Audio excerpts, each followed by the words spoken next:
सबसे पहले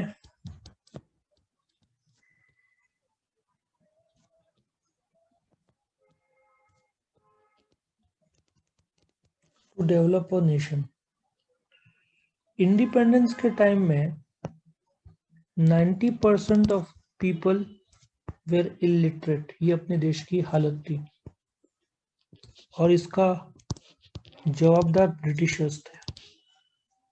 अपना देश को उन्होंने जो भी अच्छे अच्छे चीजें सब लेकर गए। लंदन देखा जाए तो जो बना है आज, वो तो भारत के पैसों से बना है, उनकी खुद की औकात तो थी नहीं बनाने की। तो जो उन्होंने कब्जा किया इंडिया पे और सब सामान लेकर गए, लोगों को पढ़ने नहीं दिया। देखा जाए तो वक्त बीतता गया। 2001 में भारत के 65% लोग लिटरेट हो गए और ये आंकड़ा बढ़ के 2011 में 74% हो गया। तो अब तुमको समझ में आ रहा है देश को डेवलपमेंट में जो लिटरेसी का बहुत बड़ा योगदान है। आज तुम अफ्रीका, अफगानिस्तान ले लो, जिम्बाब्वे ले लो, वो सब काफी पिछड़े हुए देश हैं। और जहां जहां तुम देखोगे देश पिछड़े हुए हैं, डेवलप नहीं है, वहां पे एजुकेशन की कमी तुमको साफ नजर आएगी। क्योंकि एजुकेशन से, एजुकेशन मतलब एजुकेशन क्वालिफिकेशन ही नहीं है। एजुकेशन मतलब एकेडमिक क्वालिफिकेशन ही नहीं है। तुम्हारा अवेयरनेस बढ़ना चाहिए, स्थितियां समझना चाहिए। ठीक है, उस हिसाब से देश को आगे बढ़ने के लिए एजुकेशन बहुत बड़ा पार्ट प्ले करता है। Second number, it teaches and explores the skills important among the individuals. मतलब ऐसे बोल सकते हैं, स्किल्स, शॉर्ट में लिख रहा हूँ स्किल्स। जो मॉडर्न सोसाइटी है, जो टेक्नोलॉजी के पीछे भाग रही है, ये लिटरेट लोग के बिना काम लगभग नहीं कर सकते। बेसिक लिटरेसी के तौर पर बोलते ना, जो पढ़ना लिखना समझना ही आजकल जरूरी नहीं है। बट तुमको कोई भी फील्ड में आगे बढ़ना हो तो तुमको आज स्किल लगेगा।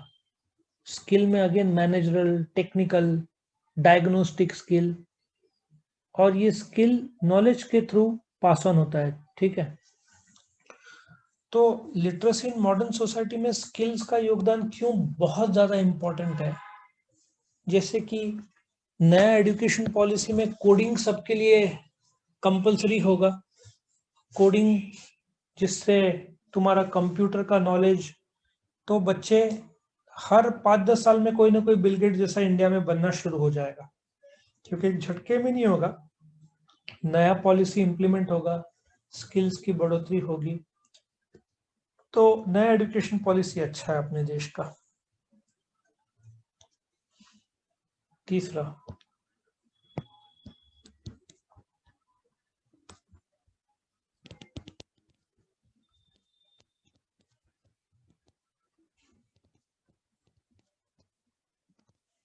Creating competencies. नाउ जैसे जो लिटरेसी है, जो अपना कलेक्शन ऑफ कल्चरल और कम्युनिकेटिव प्रैक्टिसेस है, जो ग्रुप्स में बांटा जाता है। अभी कॉम्पिटेंसीज क्या होती है। एक कंपनी है श्री रामकृष्णा एक्सपोर्ट, जो इंडिया का नंबर 1 डायमंड एक्सपोर्टर है। पिछले वीडियोस में भी मैंने उसका एग्जांपल दिया है। जो वर्ल्ड के डायमंड्स है, उसका 90% जो डायमंड का प्रोसेसिंग है, कटिंग, डिजाइनिंग, कलरिंग, पॉलिशिंग जो भी है, ठीक है ना, वो सूरत में होता है। मतलब 85% इंडिया के डायमंड्स का सूरत में होता है। कुछ राजस्थान, कुछ मुंबई, मेजोरिटी सूरत में होता है। तो सूरत क्यों इतना आगे आ गया? क्योंकि गुजरात के नजदीक है राजस्थान, गुजरात खुद। तो जो कारीगर जो बोलते हैं ना, कलाकारी, हर कोई डायमंड का जो प्रोसेसिंग का काम नहीं कर सकता, उसको हाई डिग्री ऑफ स्किल लगता है। और हाई डिग्री ऑफ स्किल है तो वहां का एक डायमंड कारीगर कम से कम 1 लाख रुपया महीना कमाता है। हर फैमिली में 1 से 1.5 लाख रुपया महीना आता है। साल का 12 लाख। इसलिए गुजरात में सूरत इतना आगे है, क्योंकि जो लोग काम करते हैं प्लस कारीगर लोग, अब SRK जो कंपनी श्री रामाकृष्णा एक्सपोर्ट, 5,000 लोग काम करते हैं इस कंपनी में। तो सोचो ना, इकोनॉमी कितना आगे बढ़ जाएगा। हर एक को पगार 50,000 लाख लाख रुपया हो, कारीगर जो है उनको लाख 1,20,000 हो। हाँ, रिसेशन के टाइम में लोग डायमंड नहीं खरीदते हैं, तो इनका पगार 1,00,000 से 20,000 में आ जाता है, सिर्फ 20,000 मिलता है इनको, क्योंकि डायमंड बिकते नहीं है। पर जैसे जैसे इकोनॉमी रिकवर होता है, वैसे वैसे डायमंड्स का सेल वापस नॉर्मल होता है, तो कारीगर का रिक्वायरमेंट वापस बढ़ जाता है। सो कॉम्पिटेंसीज तुम जैसे क्रिएट करोगे, सॉफ्टवेयर का कॉम्पिटेंसी अपना देखो। कॉम्पिटेंसी मतलब काम करने की एक प्रकार की क्षमता, और ये लिटरेसी से ही आएगा। तुम्हारी क्षमता तुम नॉलेज से बढ़ा सकते हो, एनहांस कर सकते हो, ठीक है। सो देखा जाए तो तुमको बेस्ट कुक मिलेंगे राजस्थान के। इनफैक्ट बॉलीवुड जो है, ठीक है ना, बॉलीवुड के जो कुक्स हैं, बॉलीवुड के जो कुक्स है, तुम धीरूभाई अंबानी ले लो, लता मंगेशकर ले लो, सब के सब कुक्स। राजस्थान में एक जगह है जिसको हम टेक्निकली बोलेंगे मेनार, इनको मेनारिया शेफ बोलते हैं, मेनारिया शेफ। और जो भारत के करोड़पति लोग हैं, लगभग सबके यहाँ पे है। जैसे किसी का, लगभग सबका सरनेम मेनारिया है, और 12, 13, 14 साल से ये बच्चे लोग काम करना शुरू कर देते हैं। और ये जो कुक्स है, तुमको sorry, London, Antwerp I think Belgium में, Hong Kong, Nairobi, Dubai, Muscat, Abu Dhabi, Qatar, ये लोग सब बोलते हैं ना, ये लोग बाजरे, गेहूं, ढोकला, पोहे, समोसा, कचौरी, ये लोग सब जबरदस्त कुक बनाते हैं। ये लोग ने कोई प्रोफेशनल कुकिंग कोर्स नहीं किया है, ये लोग अपने सीनियर, पिताजी, माताजी, इन लोग सबसे सीखे हैं। तो इन लोग के पास कॉम्पिटेंसी है, इसलिए तुम मेहरिया शेफ तुम सुनोगे, मतलब बॉलीवुड के जो भी सेलिब्रिटीज है, सबके शेफ तुमको राजस्थान के मिलेंगे। उन्होंने ऐसा कॉम्पिटेंसी बिल्ड किया है।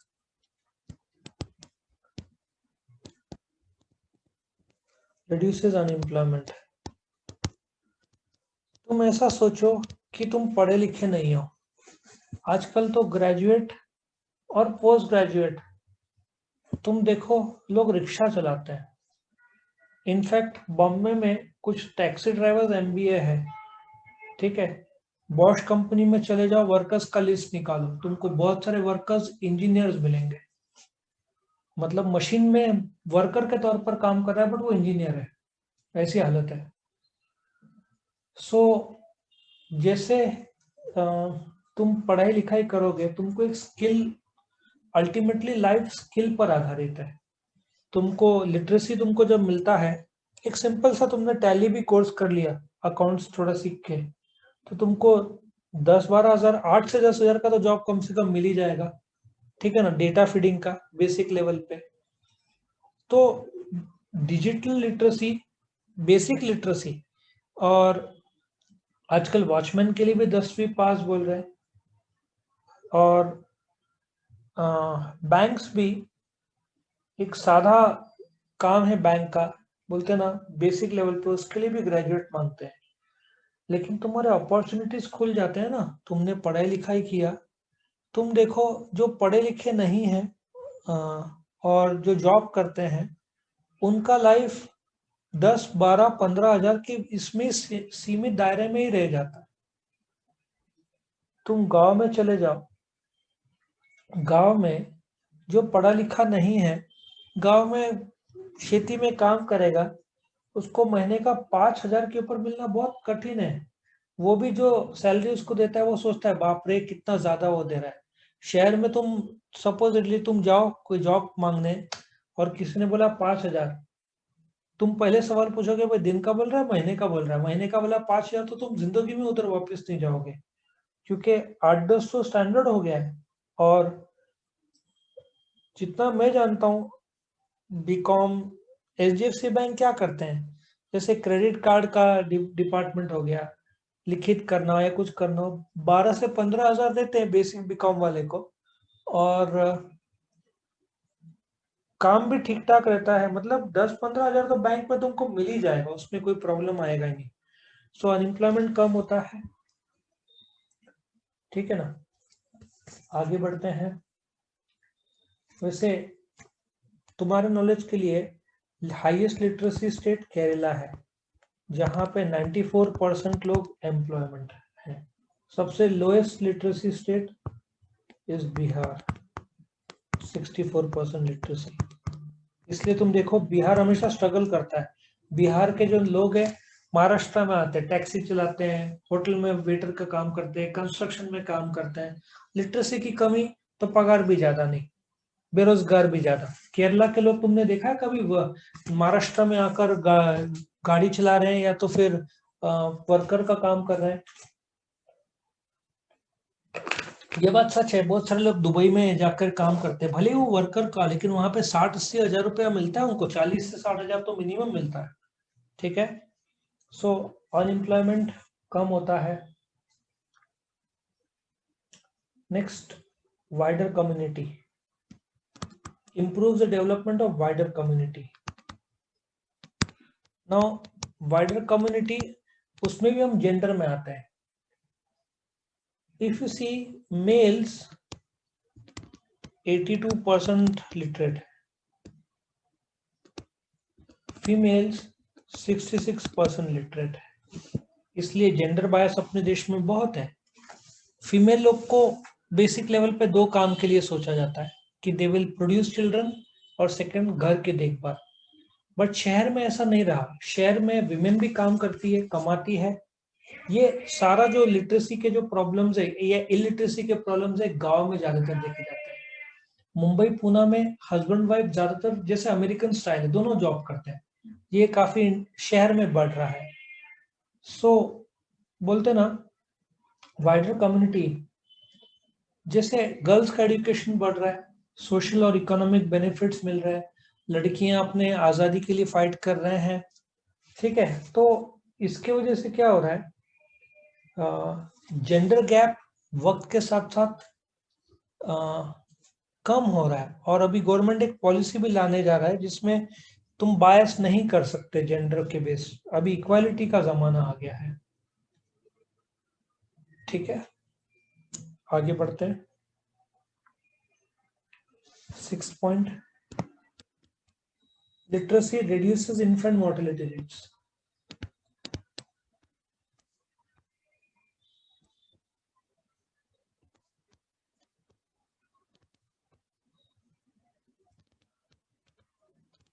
नॉर्मली इन्फेंट किसको बोलेंगे, जो जन्म के नॉर्मली 1 साल के अंदर जिसकी डेथ होगी।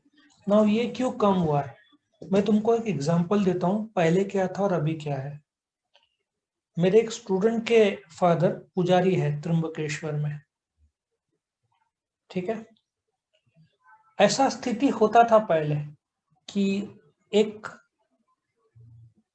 उनके यहाँ जो पूजा पाठ करवाता था, और जब देखता था कि पुजारी की क्षमता अच्छी है, उसने पूजा पाठ अच्छा किया, सपोजिटली उस आदमी का भविष्य में कुछ महीने बाद बच्चा बीमार पड़ा, तो वो पुजारी को फोन करता था, क्या करूं बच्चा बीमार है। तो पुजारी बोलता था मैं क्या करूं, डॉक्टर के पास जाओ, सिंपल लॉजिक है। तो अभी एक फर्क ऐसे आ गया है कि आजकल डिजिटल थर्मोमीटर, कोविड के बाद में तो गन के टाइप है ना, जिससे तुरंत विद इन 2 सेकेंड या 1 सेकेंड तुम रीड कर सकते हो बॉडी टेम्परेचर।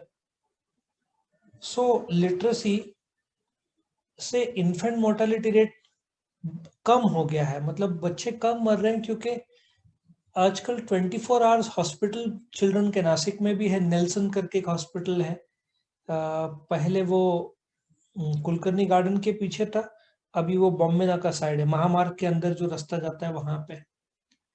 24 आवर्स तुम इमरजेंसी में रात को कभी भी लेके जाओ। और सबसे इम्पोर्टेंट आ गया है कि हर एक बिल्डिंग में तुमको गाड़ी या एक कार तो मिलनी है। नेबर्स भी कोऑपरेटिव होते हैं और पेरेंट्स लोग को भी पता है, पेरेंट्स लोग भी दवाई साथ में रखते हैं। Medical shops, if you go back 25-30 साल पहले मेरे टाइम में एक मेडिकल शॉप रात को खुला नहीं रहता था। तो इमरजेंसी है तो कहा जाए, आज के तारीख में तुम कोई भी एरिया में चले जाओ, वेलनेस फॉरएवर तुमको with in 3 to 4 kilometre radius एक वेलनेस फॉरएवर मिलना ही मिलना है, जो कि 24 आवर चालू रहता है। तो इन्फेंट मोर्टेलिटी तो बच ही जाएगा, सीधी बात है। फीवर, हाई फीवर है, एनासिन क्रोसिन या बच्चों के लिए जो दवाई है, इंजेक्शन है, तुरंत मिल जाता है। तो इन्फेंट मोर्टेलिटी काफी कम हुआ लिटरेसी की वजह से। लोग समझ गए, जरा सा टेम्परेचर बढ़ा तो पहले तांत्रिक के पास जाते थे, अभी डॉक्टर के पास जाते हैं लोग। और दवाइयां भी घर पे रखते हैं, डिजिटल थर्मामीटर आ गया है। लोग को पता है कि एकदम बॉडी गर्म है तो कपड़े का जो पट्टा है गीले पानी में सर पे रखा जाए तो उससे थोड़ा फर्क पड़ेगा, और फटाफट डॉक्टर के पास वो लोग जाते हैं। ठीक है, तो लिटरेसी इससे इन्फेंट मोर्टेलिटी कम हुआ है। फिर number 7, empowers women and girls. तुम आजकल, मैंने लेडी बस ड्राइवर भी सुना है, आई थिंक नॉर्थ में कहीं पे है, झारखंड साइड, नॉट एग्जैक्टली जगह मुझे याद नहीं आ रहा है। लेडी बस ड्राइवर हो गए हैं। लेडी कंडक्टर्स तो आजकल तुमको कहीं पे भी मिल जाएंगे, सब एरिया में लेडी कंडक्टर्स आ गए। फाइटर जेट्स में लेडीज चला रहे हैं।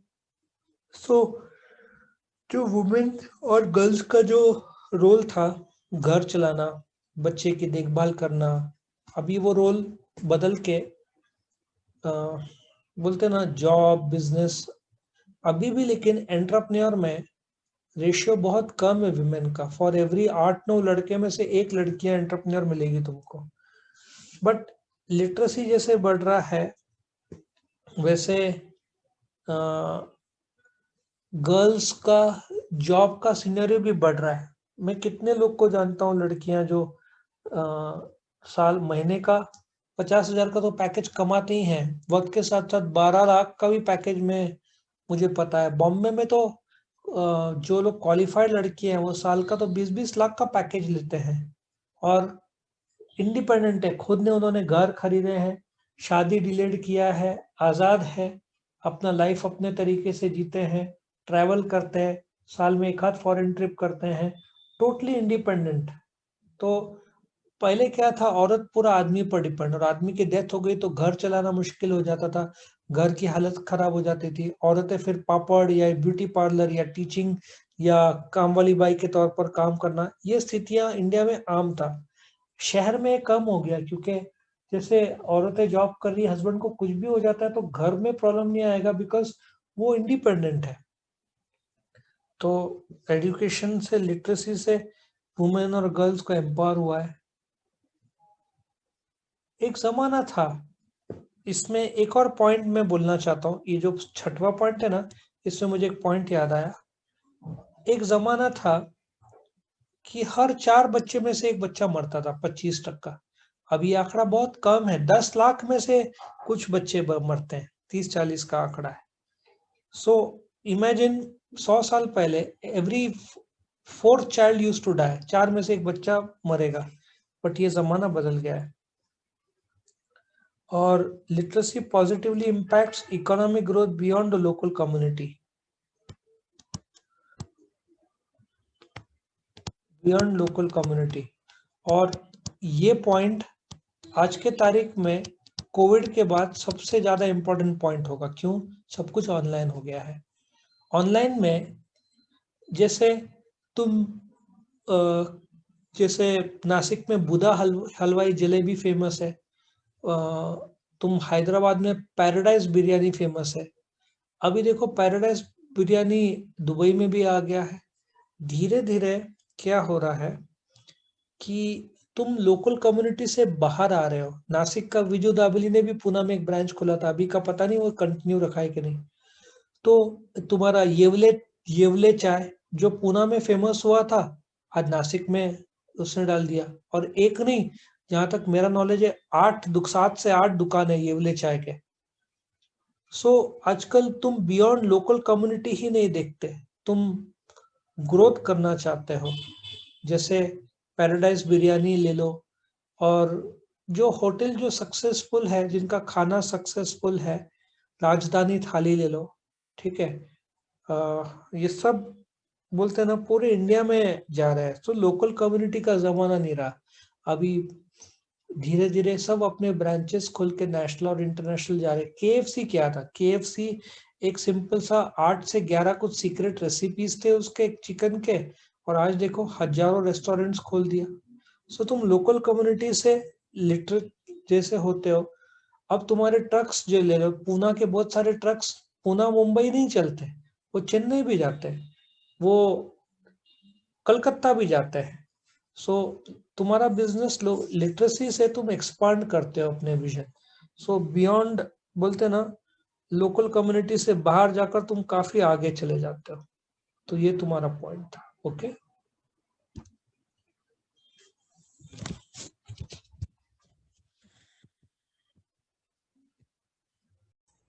वीडियो पसंद आया तो लाइक कीजिए, अपने फ्रेंड्स के साथ शेयर कीजिए, उनका भी फायदा हो, और चैनल को सब्सक्राइब कीजिए। Thank you.